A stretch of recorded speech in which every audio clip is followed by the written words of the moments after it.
9 yanvar kuni kutilayotgan ob-havo ma'lumoti. Assalomu alaykum aziz tomoshabin.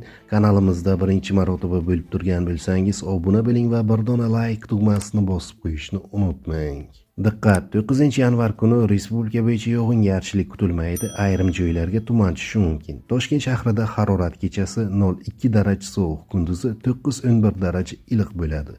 Qoraqalpog'iston Respublikasi va Xorazm viloyatida harorat kechasi 3,8 daraja sovuq, kunduzi 3,8 daraja iliq bo'ladi. Buxoro va Navoiy viloyatlarida harorat kechasi 3 daraja sovuqdan 2 daraja iliqqacha o'zgarib turadi. Kunduzi esa 8-13 daraja iliq bo'ladi. Toshkent, Sirdaryo, Jizzax va Samarqand viloyatlarida harorat kechasi 2 daraja sovuqdan 3 daraja iliqqacha o'zgarib turadi. Kunduzi esa 8-13 daraja iliq bo'ladi.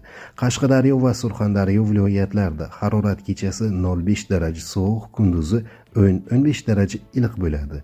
Andijon, Namangan va Farg'ona viloyatlarida harorat kechasi 2 daraja sovuqdan 3 daraja iliqqacha o'zgarib turadi. Kunduzi esa 5-10 daraja iliq bo'ladi.